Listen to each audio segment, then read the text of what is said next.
Muy bien, chicos. La intención mía en este video es profundizar eh, cómo el trabajo del mito va tratando de sintetizar elementos que los va a terminar asociando en cierta deidad, en alguno de los dioses olímpicos más importantes.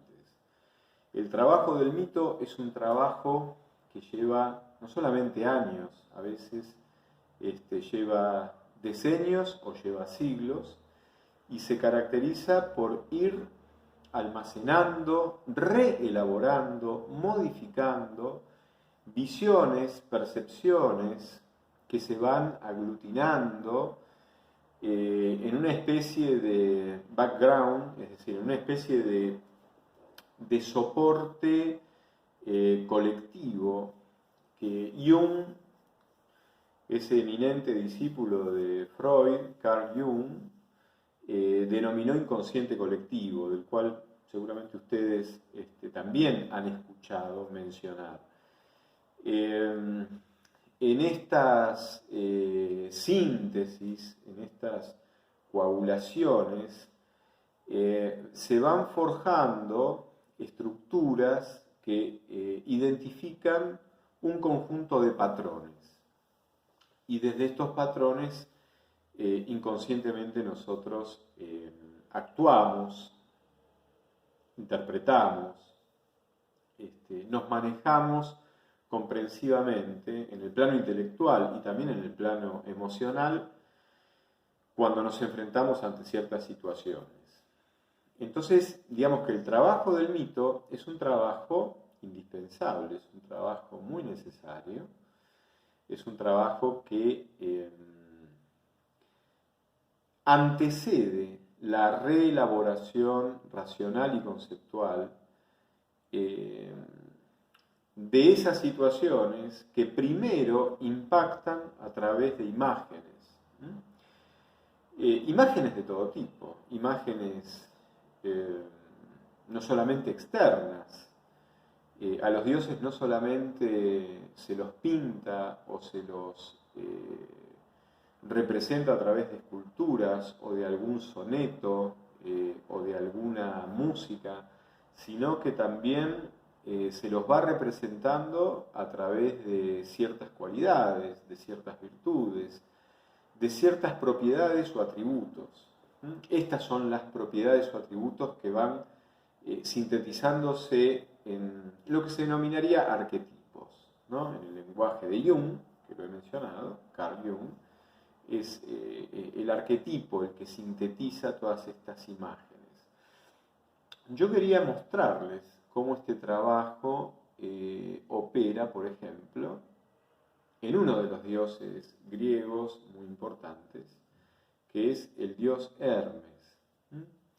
Ustedes en el texto que recibieron tienen una especie de síntesis de ciertos dioses fundamentales, y a mí me interesa en este momento, para ejemplificar, para que ustedes vean cómo es el proceso de síntesis que se opera a través de las imágenes tan polisémicas, de tantos sentidos posibles, distribuidos a su vez en planos de significado diferentes, pero que se conectan, que se van jerarquizando y se van complementando.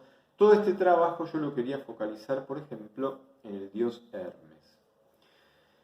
Una de las preguntas que una de las chicas me hizo en la clase es por qué el nombre de los dioses olímpicos se transformaba en nombres romanos. Eso yo lo contesté, yo decía que se debía a que cuando el Imperio Romano toma a Grecia, si bien la conquista desde el punto de vista político y militar, a su vez Roma es conquistada desde el punto de vista filosófico y cultural. Ahora, un gesto de autoridad y de soberanía es ponerle nombres a las cosas. De hecho, una de las maneras en que un país muestra una identidad soberana es a través de su lengua, a través de su lengua madre. Con lo cual, bueno, ponerle nombres a las cosas es de algún modo volver a hacer el mundo con ese lenguaje que nos identifica. Es darles una identidad a las cosas desde nuestra identidad, que se manifiesta a través de nuestra lengua. Esto ya es bíblico, digamos, en el segundo relato de la creación, que está en el libro del Génesis. Dios, después de haber concluido su creación, le pide a Adán que mirara a cada una de sus criaturas.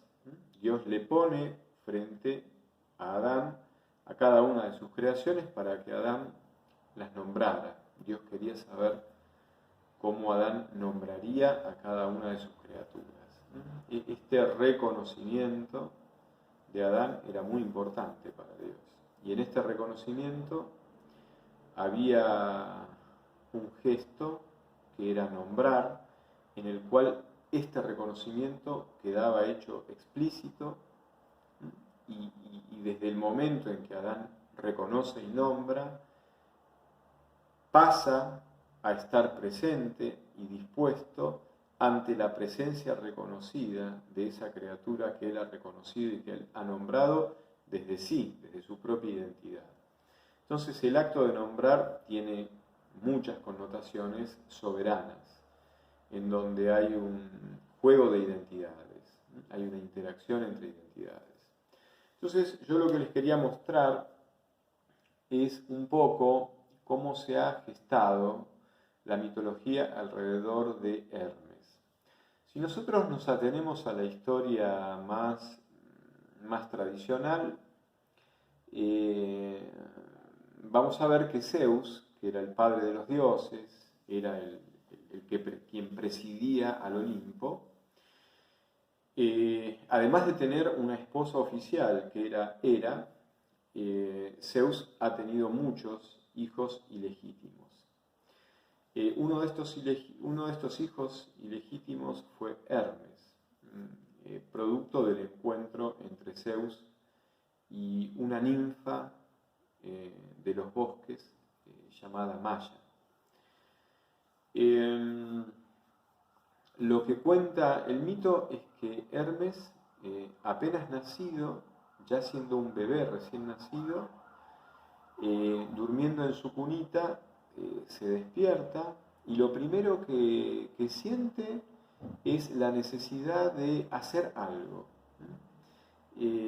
Lo domina una especie de inquietud y de curiosidad que lo implica en lanzarse a la realidad que lo circunda para investigarla, para conocerla, para distinguirla, para vincularse con ella. No es una actitud de interiorización, no es una actitud de retracción, sino es una actitud de salida para conocer, para interactuar, para reconocer, para distinguir, para ver qué es cada cosa, la curiosidad, la inquietud, la necesidad de espacio para este despliegue. Entonces, por ejemplo, el mito narra que se encuentra con una tortuga, la mata a la tortuga, le quita su caparazón, envuelve a este caparazón de la tortuga con la piel de un buey, añade 4 cuerdas, las tensa con un extremo, y entonces Hermes, casi sin darse cuenta, crea la primera lira y empieza a tocar. En cuanto a la muerte de la tortuga, no hay que suponer que Hermes con crueldad mata al animal. Lo mata casi sin darse cuenta porque en el fondo su foco de atención era experimentar con este animal, descubriendo, se le ocurre que con el caparazón podía inventar algo, que es este instrumento musical que es la lira. Entonces no hay en realidad una gran atención a las consecuencias dolorosas que iban a pesar sobre el animal al arrancársele el caparazón, sino que en realidad casi como si no hubiese tenido la intención, mata al animal porque en el fondo el foco estaba puesto en esta invención de la lira. Esta escena en realidad lo personifica a Hermes como una especie de jovencito, adolescente, muy inquieto, curioso, que para no aburrirse descubre que puede hacer algo y lo hace sin medir cuáles son los costos que pesan, en este caso, sobre la tortuga. Después de tocar la lira, el mito narra que Hermes se aburre, entonces mira por la ventana y ve un rebaño de bueyes, pero como era un bebé, su madre, Maya, había salido al bosque, entonces la casa estaba cerrada. Entonces él se convierte en un jirón de humo, ese jirón de humo pasa a través de la cerradura de la puerta principal de la casa y luego de que se produce este pasaje, Hermes vuelve a su estado natural y entonces se acerca al rebaño de bueyes y se le ocurre esconder a estos bueyes. Estos bueyes eran de su hermano mayor. Su hermano mayor era Apolo. Ahora, los esconde haciéndolos retroceder hacia un establo escondido, de modo que las huellas de estos animales en realidad apuntaban siempre hacia adelante, en el sentido contrario del que él las hace retroceder a los animales para esconderlos. Bueno, cuando los esconde, en un momento siente hambre, mata a 2 de estos bueyes, los cuartea y los reparte en 12 pedazos, y cada pedazo le sirve para honrar a uno de los 12 dioses olímpicos, entre los cuales también estaba él, ¿no? Con lo cual, acá lo que se está de alguna manera manifestando es que Hermes tiene la capacidad de intercambiar con los dioses, de honrar a los dioses y de parecerse a los dioses. Tiene la capacidad del intercambio, tiene la capacidad de participar de las cualidades de otro, como si las pudiera comprar. Le roba a su hermano Apolo los bueyes, le roba a la tortuga el caparazón para hacer una lira. Ya veremos simbólicamente qué van significando todos estos actos. Apolo se entera de que los bueyes desaparecen, sus animales no están, y él directamente sospecha de su hermano Hermes, aunque Hermes era un bebé. Entonces lo lleva a la rastra para que ambos estuvieran delante de Zeus, su padre, el padre de ambos, y Zeus se divierte un poco con todas las bufonerías, las bromas y los reproches que Hermes hacía contra su hermano Apolo, perjurando de que él no mentía, de que él no había hecho nada.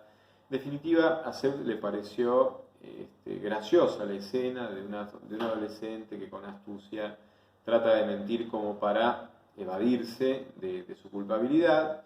Y la cuestión es que lleva a Apolo al establo escondido, le devuelve sus animales.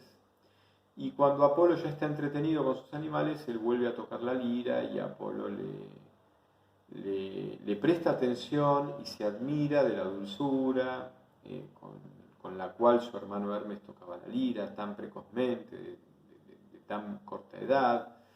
Y además, mientras toca la lira, va cantando la historia de cada uno de los 12 dioses del Olimpo. Entonces, Hermes se admira de esto y le regala lo que se llama el caduceo, le regala una vara donde se enrollan 2 serpientes, que es de alguna manera el símbolo de que los opuestos en alguna instancia se van a unir. Otra de las cosas que hace Hermes es que Heracles, que era uno de los hijos de Zeus, por quien Zeus no sentía un gran aprecio. Era un bebé que Zeus había concebido con Alcmena, que era una mortal, con lo cual Heracles no era de una estirpe divina. Entonces,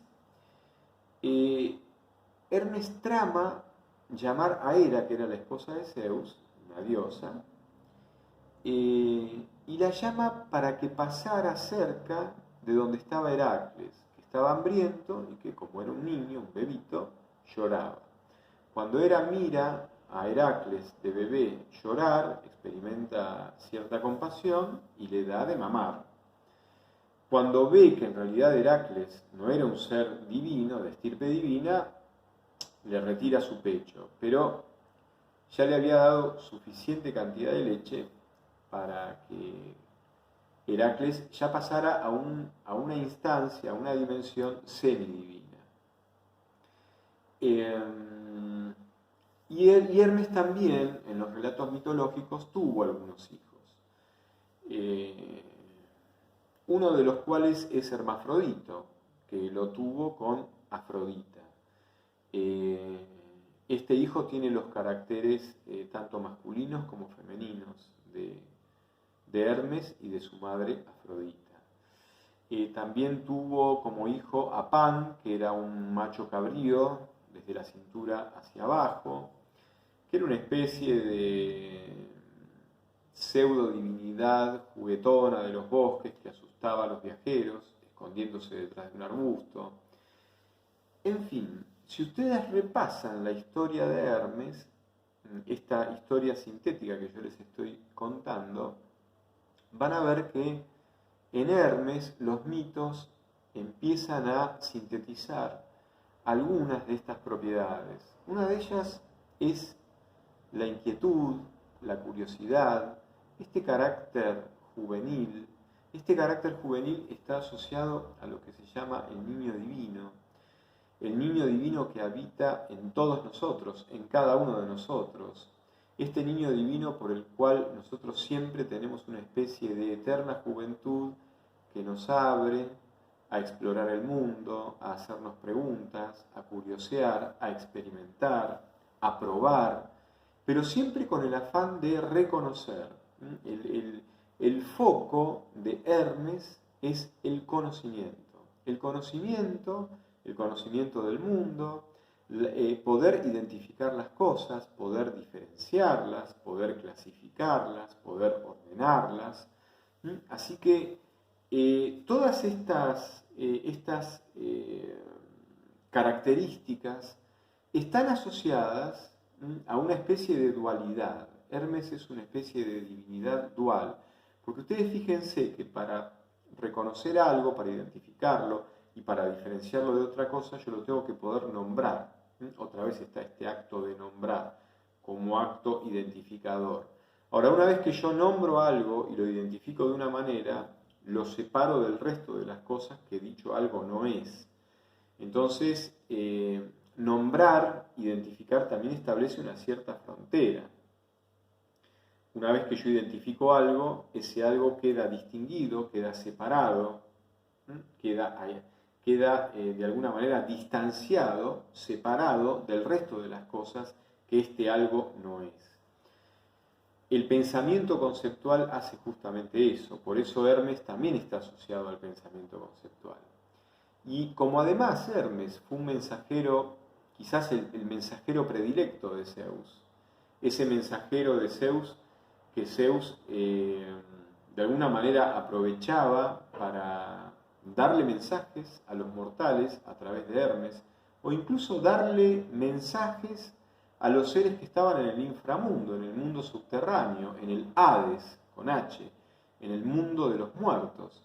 Zeus utilizaba mucho a Hermes como mensajero, y en algún sentido, por extensión, los demás dioses también lo utilizaron con este interés. Con lo cual, Hermes también está asociado a la circulación de la información, a la circulación de las ideas. Esta circulación de las ideas, esta circulación de información, esta dualidad que crea la palabra y el pensamiento conceptual, que al identificar distingue y separa, también está asociada con las actitudes de Hermes respecto del ganado, de los bueyes, de su hermano mayor Apolo. Está asociada con los comerciantes, está asociado Hermes también con el ladrón, con el mentiroso. Fíjense que Hermes le dice a Zeus que él no había robado los bueyes de su hermano Apolo. También está asociado con el mago. Él se convierte en un jirón de humo que pasa a través de la cerradura para poder ir en busca de los bueyes de su hermano. El mago está asociado también con las palabras sagradas, las palabras que hacen desaparecer a las cosas o que las vuelven invisibles. Las palabras sagradas que Zeus le da a Hermes, le confía a Hermes, precisamente para que Hermes llevara estas palabras o esta palabra sagrada a los hombres, a los humanos, a los mortales o a los seres del inframundo. El mundo del comercio también es un mundo de intercambio de información, de intercambio de cosas, que yo las miro primero, miro lo que tengo, a ver si puedo intercambiar esto que tengo con eso que me interesa y no tengo, con lo cual también hay un intercambio de información, hay un intercambio de valores, va circulando el valor, va circulando la información, va circulando el interés, va circulando la oportunidad, va circulando el provecho de las cosas. Y en esta circulación muchas veces se miente, muchas veces se hace pasar una cosa por lo que no es, para que me la compren y así yo, en un muy bajo costo, puedo adquirir algo que yo necesito o que me encantaría tener a un costo muy bajo. Es decir, todas las variaciones, todos los matices que tienen que ver con el interés individualista, con el interés propio o con el interés individual, no necesariamente egoísta o individualista, todas estas maniobras que aparecen visualizadas en el mundo de los comerciantes o en el mundo de los viajeros que se internan en el mar en sus barcos para ir a visitar tierras lejanas o tierras extrañas, a ver si hay tesoros escondidos, si hay nuevos tesoros o nuevas riquezas que pueden amplificar el provecho del mundo, el mundo del bienestar. Yo hablaba en uno de los textos del mundo del bienestar. Esto es muy de Hermes. Entonces, en el mito, Hermes aparece a través de ciertas escenas, como el robo de los bueyes, la creación, la invención de la lira, que le costó la vida a una tortuga, la capacidad de cantar con su lira las grandes tradiciones de la teogonía, de cómo se fueron originando los distintos dioses, la circulación del conocimiento, la definición de la palabra como identificadora conceptual de las cosas que la separa de todas las otras cosas. Todo este mundo que se puede leer en distintos planos, comerciantes, ladrones, mentirosos, magos, profetas, todos estos distintos planos convergen en este personaje de Hermes, que pasa a llamarse Mercurio cuando el Imperio Romano conquista a Grecia. Así como Zeus pasa a llamarse Júpiter, Hermes pasa a llamarse Mercurio, igual que el planeta de nuestro sistema solar que está más cercano al Sol, Mercurio. Fíjense que entonces en este juego de imágenes y de distintos planos, comerciantes, viajeros, dentro del mundo de los comerciantes y del mundo de los viajeros hay embusteros, hay ladrones, pero digamos el ladrón que personifica Hermes no es un ladrón que de alguna manera impacta agresivamente sobre su víctima, simplemente es alguien que hurta cosas, no que agrede a alguien para robarle. El término técnico en ese entonces en Grecia era el del salteador. El salteador es el que agrede, hiriendo o incluso matando para apoderarse de un bien que quiere sustraerle a alguien, que quiere robarle a alguien. Hermes no era un salteador, Hermes era alguien que hurtaba sin necesidad de violencia. Ustedes me dirán, bueno, pero hizo violencia sobre la tortuga, pero la hizo casi como jugando, casi sin darse cuenta de los sufrimientos que el animalito iba a tener que soportar, porque él estaba enfocado en, desde su curiosidad, expandir la experiencia con el mundo a través de la invención de un objeto, que en este caso fue la lira. Entonces la curiosidad, el espíritu juvenil, el espíritu que indaga, que quiere saber, que quiere reconocer, pero que quiere reconocer experimentando con las cosas, no dentro de su cabeza, sino que tiene que ir a experimentar al mundo para enfrentarse con lo que viniera, con lo que se presentara en la ocasión, con lo que saliera al paso, como salió al paso una tortuga, y ver si en ese encuentro existe la posibilidad de un intercambio provechoso, que implica conocimiento, que implica intrepidez, que implica cierta astucia, que implica oportunismo, pero que implica siempre el interés de intercambiar, de conocer, de expandir el mundo para expandir las posibilidades del propio bienestar. Esto es lo que yo estoy queriendo indicar. En el personaje de Hermes confluyen todas estas cosas. Y fíjense cómo entonces se lo puede leer en el plano de los comerciantes, en el plano de los viajeros, que también quieren expandir su bienestar, yendo por tierras remotas e inexploradas, sin un plan prefijado, sin un propósito prefijado. Mercurio no es que prefija un plan, se fija un propósito y traza el camino que lo lleva a la consecución de ese propósito. Sale al mundo a encontrarse con lo que aparezca e intercambia con eso, tratando de comprenderlo, entenderlo, nombrarlo, identificarlo, separarlo de las otras cosas, y en esa distinción y separación va entendiendo cómo están relacionadas las cosas, cómo funcionan, cómo se organizan, cuál es el orden, cómo está organizado en el fondo el mundo, cómo están organizadas las cosas, cuáles son sus relaciones mutuas. Conocer todo este tipo de entramado vincular, este orden, esta jerarquía de funciones, de papeles que las cosas tienen y que guardan entre sí, es un conocimiento que da poder, el poder de avanzar sobre la experiencia y sobre el mundo para expandir las posibilidades del propio crecimiento medido dentro del parámetro del propio bienestar. Entonces quería mostrarles cómo estos juegos de imágenes que están en distintos planos, porque también va a aparecer el plano del mago, del profeta, del que ya tiene la palabra sagrada, que es una palabra divina, es una palabra que los dioses le confieren, le otorgan, le ponen en sus manos para que él como mensajero lleve esta palabra al destinatario, que podemos ser los humanos o pueden ser incluso los muertos que están en el Hades, en el mundo subterráneo. Son distintos planos semánticos y existenciales, pero en los cuales se dan semejanzas, circulación de ideas, circulación de información, la palabra que da poder, el conocimiento del orden de las cosas, de las relaciones mutuas, que me da el poder de entender cómo funcionan las cosas para a su vez insertarme yo entre ellas y sacar el provecho que necesito. Todas estas imágenes están en los mitos y esto último que yo fui interpretando es más una síntesis conceptual. En ningún mito está escrito lo que yo acabo de explicar en los últimos 5 minutos. Esta es la síntesis conceptual. Este es el momento lógico.